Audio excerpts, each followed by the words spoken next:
Hello students, here is your chapter number 1, matrices and determinants. We will start with the introduction. So let's take some numbers, say 5, 7, 3.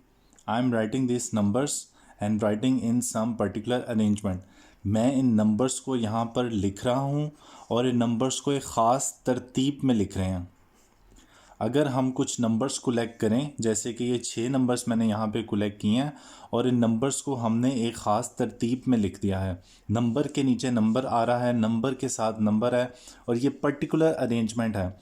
अगर हम इन numbers को एक particular arrangement में लिखें और sides पे दो इस तरह की ब्रैकेट्स लगा दें, जो कि आम तौर पे बड़ी ब्रैकेट्स लगाई जाती हैं, तो बच्चों ये जो तरतीब में हमने नंबर्स लिख के ब्रैकेट्स लगाए हैं ना, ये बन गया है मैट्रिक्स. इसको क्या बोलते हैं? मैट्रिक्स. मैट्रिक्स को हमेशा इंग्लिश के कैपिटल लेटर से शो किया जाता है. जैसे हर मैट्रिक्स का एक नाम रखा जाता है, इस मैट्रिक्स का हम नाम रख लेते हैं मैट्रिक्स ए. आप B C D E F कोई भी नाम रख सकते हैं, लेकिन हमेशा इंग्लिश के कैपिटल लेटर में आपने नाम लिखना है. ओके स्टूडेंट्स, एक और मैट्रिक्स लिख के दिखाता हूँ आपको. लेट्स से मैट्रिक्स बी और कुछ मज़ीद नंबर्स हम कलेक्ट करते हैं. जैसे 9 लिख लिया, -7 लिख लिया, 0, -8, 1/2, -6, 3, 9 और 8. देखा स्टूडेंट्स, ये मैंने कुछ नंबर्स यहाँ पे लिखे हैं और ये भी बिल्कुल उसी तरह की तरतीब में है. नंबर के साथ नंबर, नंबर के नीचे नंबर आ रहा है और साइड्स पे इस तरह से ब्रैकेट्स लगा दी. तो ये भी क्या बन गया? ये भी बन गया मैट्रिक्स. ठीक है, होप सो स्टूडेंट्स आपको मैट्रिक्स की समझ आ गई होगी. अब नेक्स्ट मज़ीद मैट्रिक्स के बारे में कुछ सीखना है. मैट्रिक्स के अंदर ये जितने भी नंबर्स लिखे हैं, जिनको हमने लिखा है ख़ास तरतीब में, इन नंबर्स को बोलते हैं एलिमेंट्स या एंट्रीज. दोनों नामों से बुक में इसको लिखा गया है. आप भी इसको कह सकते हैं, इसको एलिमेंट्स भी बोल सकते हैं, एंट्रीज भी बोल सकते हैं. जैसा कि इस मैट्रिक्स में इस वक्त टोटल 9 एलिमेंट्स या 9 एंट्रीज हैं मैट्रिक्स बी में, और मैट्रिक्स ए में 6 एलिमेंट्स या 6 एंट्री हैं, और मैट्रिक्स बी में 9 एलिमेंट्स या 9 एंट्रीज हैं. ओके स्टूडेंट्स, नेक्स्ट ये जो मैट्रिक्स के हॉरिजॉन्टल एंट्रीज हैं 5, 7 एंड 3, इनको बोलते हैं रोज. क्या बोलते हैं? रोज. ये कहलाती है फर्स्ट रो मैट्रिक्स की, फर्स्ट रो. और इसी तरह ये जो एलिमेंट्स हैं 2, 1, 7, ये कहलाती है सेकंड रो. ठीक है जी, ये फर्स्ट रो और ये सेकंड रो. इसी तरह जो मैट्रिक्स बी है, इसकी ये जो हॉरिजॉन्टल एंट्रीज हैं ये रोज कहलाती हैं. ये फर्स्ट रो, -8, 1/2 और -6 ये कहलाएगी सेकंड रो, और 3, 9 और 8 ये कहलाएंगी थर्ड रोज. ओके स्टूडेंट्स, बिल्कुल इसी तरह ये जो वर्टिकल एंट्रीज हैं, जैसे 5 और 2, 7, 1, 3, 7, इन वर्टिकल एंट्रीज को बोलते हैं कॉलम्स. इस मैट्रिक्स में ये फर्स्ट कॉलम है 5, 2, सेकंड कॉलम में है 7, 1, थर्ड कॉलम में है 3, 7. इसी तरह जो मैट्रिक्स बी है, इसके फर्स्ट कॉलम में लिखा है 9, -8, 3, सेकंड कॉलम में लिखा है -7, 1/2, 9, और थर्ड कॉलम में लिखा है 0, -6 और 8. सो स्टूडेंट्स, ये जो हॉरिजॉन्टल एंट्रीज हैं इन एंट्रीज को रोज बोलते हैं, जो वर्टिकल एंट्रीज हैं इन एंट्रीज को कॉलम्स बोलते हैं. होप सो आपको रोज और कॉलम्स की समझ आ गई होगी. Okay students, if you have enough understanding of rows and columns, then you can see that in this matrix A we have 1, 2 and 3 rows. And how much column in that? First, second. This matrix has 2 columns. In the previous part of video you saw that the horizontal entries in a column is called its rows and vertical entries in a matrix is called its columns. एक matrix में जितनी रोज और columns होती हैं ये कहलाता है matrix का ऑर्डर. जैसे इस मैट्रिक्स में 3 रोज हैं और 2 कॉलम है, 3 रोज 2 कॉलम्स, तो हम कह सकते हैं कि इस मैट्रिक्स का ऑर्डर है 3/2. स्टूडेंट्स, इसे लिखा जाता है 3/2. इसे लिखने का एक और तरीका है 3, क्रॉस 2। लेकिन इसको कभी भी 3 मल्टीप्लाई बाय 2 या 3 क्रॉस 2 नहीं पढ़ना, दोनों को पढ़ने का यही तरीका है 3 बाय 2। तो ये तो पढ़ने का तरीका बता दिया। अब ऑर्डर हमें क्या बताता है, एक मैट्रिक्स का ऑर्डर होता है, उस मैट्रिक्स में रोज और कॉलम्स की तादाद, how much rows and how much columns are there in this matrix. 3 by 2 order बताते हुए हमेशा पहले आपने रोज लिखा करनी है, बाद में आपने कॉलम्स लिखा करने हैं। जैसे हम यहाँ पे भी एक और मैट्रिक्स लिखते हैं 5 3 2 9 7 8 6 3। Here we have our matrix C। अब अगर हमें बताना हो कि इस मैट्रिक्स का ऑर्डर क्या है, तो हमने देखना होगा रोज और कॉलम। जैसे इस मैट्रिक्स में आप देख रहे हैं 1 2 2 रोज हैं और कॉलम्स 1 2 3 4 4 कॉलम, तो हम कहेंगे इसका ऑर्डर है 2 बाय 4। ओके स्टूडेंट्स, ऑर्डर की जब भी बात होगी तो आपने उस मैट्रिक्स में रोज और कॉलम्स की तादाद बतानी है और उसे लिखा इस तरह से जाएगा 2 बाय 4। पहले हमेशा रोज लिखा करनी है, बाद में हमेशा कॉलम्स लिखा करने हैं। Okay students. जी तो स्टूडेंट्स, क्योंकि हम 9th क्लास की मैथ की बुक पढ़े हैं पंजाब टेक्स्ट बुक बोर्ड की, तो मैं यहाँ पे क्लियर कर दूँ कि उसी बुक के लिहाज से ये लेक्चर्स रिकॉर्ड किए जा रहे हैं। मैंने उस बुक में जो डेफिनेशंस आपको पेपर में पूछी जा सकती हैं उनके यहाँ पे नोट्स बना दिए हैं, और जिस यहाँ से आप प्रेजेंटेशन भी देख सकते हैं कि पेपर में आपको किस तरह से क्वेश्चन को प्रेजेंट करना चाहिए, किस तरह से डेफिनेशन की हेडिंग देनी चाहिए और किस तरह से उसको लिखना चाहिए। आप यहाँ से देखकर इसकी डेफिनेशन अपनी बुक के ऊपर से अंडरलाइन भी कर सकते हैं, या आप खुद से नोट्स बनाना चाहें तो खुद से भी नोट्स बना सकते हैं। बेहतर होगा कि जब आप ये वीडियो देख रहे हो तो आपके पास एक नोटबुक, बुक और पेंसिल ज़रूर हो, ताकि आप इंपॉर्टेंट चीज़ों को नोट कर लिया करें। ये मैट्रिक्स की डेफिनेशन, अब ये जो नोट्स आप सामने देख रहे हैं ये सारे के सारे आपकी बुक पे मौजूद हैं, तो आप वहाँ से भी अंडरलाइन कर सकते हैं।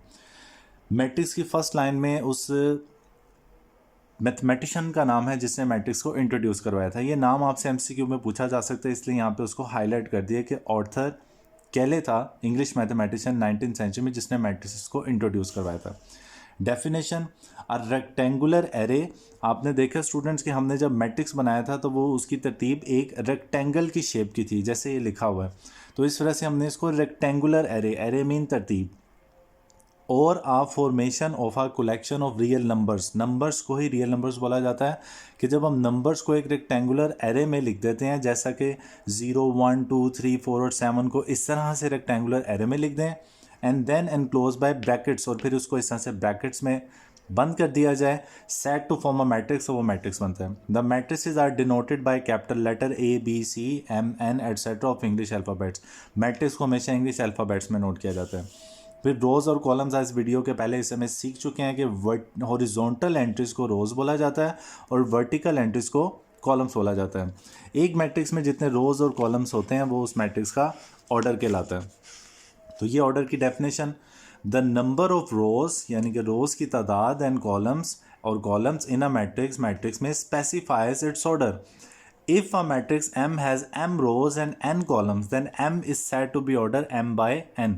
अगर कोई रैंडम मैट्रिक्स M हो और इसमें M रोज हो, N कॉलम्स हो, तो उसका ऑर्डर कहलाएगा M by N। इस डेफिनेशन के साथ स्टूडेंट्स आपने पेपर में एग्जाम्पल ज़रूर लिखनी है। आपने कोई डेफिनेशन जिसकी एग्जाम्पल बनती है उसे एग्जाम्पल के बगैर नहीं लिखना, जिससे इंप्रेशन भी अच्छा पड़ेगा और 2 मार्क्स भी कंफर्म आपको मिलेंगे। M, ये एक मैंने मैट्रिक्स लिखा, आप देखें इसमें 2 रोज 3 कॉलम्स हैं, तो इसका ऑर्डर 2 by 3। ये मैट्रिक्स है, इसका ऑर्डर 3 by 3। P, इसमें एक रो है 3 कॉलम्स हैं, तो इसका ऑर्डर 1 by 3। ओके स्टूडेंट्स जी, तो एक्सरसाइज 1.1 से पहले ये एक और बहुत इंपॉर्टेंट डेफिनेशन है इक्वल मैट्रिसेस की, कि मैट्रिसेस आपस में इक्वल कब होते हैं। पहले इनकी डेफिनेशन आप यहाँ से देख लें, नोट कर दिया, जो कि आपकी बुक से ही है। Let A and B be 2 matrices. First किया A और B 2 मैट्रिसेस हैं, then A is said to be equal to B, तो A B के बराबर कहलाएगा, एंड डिनोटेड बाय, और इस तरह से लिखा जाएगा, इफ़ एंड ओनली इफ़, सिर्फ और सिर्फ तब, दो मैट्रिक्स बराबर सिर्फ तब होंगे जब उनकी ये दो कंडीशंस फुलफिल हो रही होंगी। Condition number 1, the order of A is equal to order of B। तो मैट्रिक्स, दो मैट्रिक्स, डिफरेंट मैट्रिक्स वो बराबर तब होंगे जब नंबर 1 उन दोनों के ऑर्डर आपस में सेम हो। जैसे फॉर एग्जांपल ये एक मैट्रिक्स है, मैट्रिक्स A 3 और 5, इसका ऑर्डर है 2 रोज हैं 1 कॉलम, इसका ऑर्डर हो गया 2/1। एक और मैट्रिक्स है मैट्रिक्स B 3 5 7 6, इस मैट्रिक्स का ऑर्डर है 2/2। और क्वेश्चन किया जाए क्या ये दोनों मैट्रिक्स आपस में इक्वल हैं? ये दोनों मैट्रिक्स आपस में इक्वल नहीं हैं, क्योंकि ये मैट्रिक्स के इक्वल की फर्स्ट कंडीशन को ही फुलफिल नहीं करते, जिसमें लिखा हुआ है कि ऑर्डर ऑफ ए और ऑर्डर ऑफ बी दोनों इक्वल हों। तो इन दोनों मैट्रिसेस के तो ऑर्डर ही सेम नहीं है। ऑर्डर सेम होने का मतलब कि दोनों में रोज भी सेम हो, दोनों के कॉलम भी एक जितने हों, तो लिहाजा हम कहेंगे कि मैट्रिक्स ए और बी इक्वल नहीं है। एक और एग्जांपल देखते हैं, जैसे ये मैट्रिक्स है ए बी सी डी। एक और मैट्रिक्स लिखते हैं यहाँ पे मैट्रिक्स बी, और उसकी एंट्रीज हम लिख लेते हैं 7 8 9 और 10।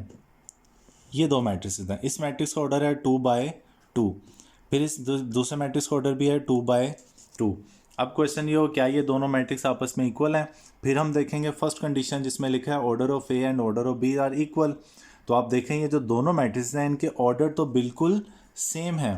फर्स्ट मैट्रिक्स का ऑर्डर भी 2/2 है, सेकंड का ऑर्डर भी 2/2 है, लेकिन इसके बावजूद ये दोनों मैट्रिक्स इक्वल नहीं है। क्यों इक्वल नहीं है? क्योंकि ये सेकंड कंडीशन को पूरा नहीं कर रहे, जिसमें लिखा हुआ है there corresponding entries are equal. उनकी कॉरेस्पॉन्डिंग एंट्रीज इक्वल हों। स्टूडेंट्स एंट्री के बारे में तो आपको पता है कि एंट्रीज क्या होती हैं, जितने भी नंबर्स अंदर लिखे होते हैं वो मैट्रिक्स की एंट्रीज कहलाती हैं। लेकिन ये कॉरेस्पॉन्डिंग एंट्रीज क्या चीज़ है?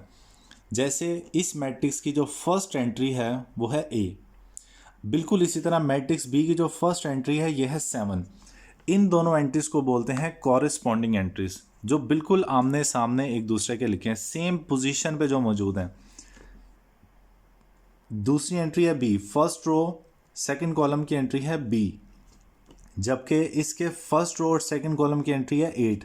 ये है कॉरेस्पॉन्डिंग एंट्रीज। तो आप क्लियरली देख सकते हैं कि कॉरेस्पॉन्डिंग एंट्री कोई भी इक्वल नहीं है, ना ए 7 के बराबर है, ना बी 8 के, ना सी 9 के, ना डी 10 के। लिहाजा ए और बी आपस में इक्वल नहीं है। हम एक और एग्जांपल यहाँ पे लिखते हैं,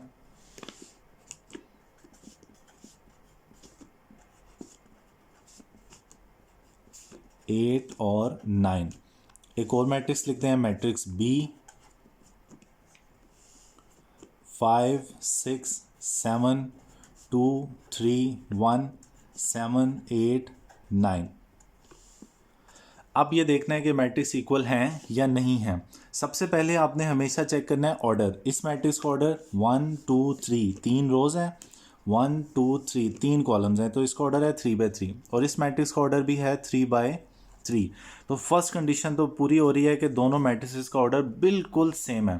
तो अब कॉरेस्पॉन्डिंग एंट्रीज 5 के सामने 5 6 7 2 3 1 7 8 9। आपने देखा 9 की 9 कॉरेस्पॉन्डिंग एंट्रीज दोनों मैट्रिसेस की बिल्कुल सेम है। अब हम कह सकते हैं कि मैट्रिक्स ए और मैट्रिक्स बी दोनों आपस में इक्वल हैं। Right students?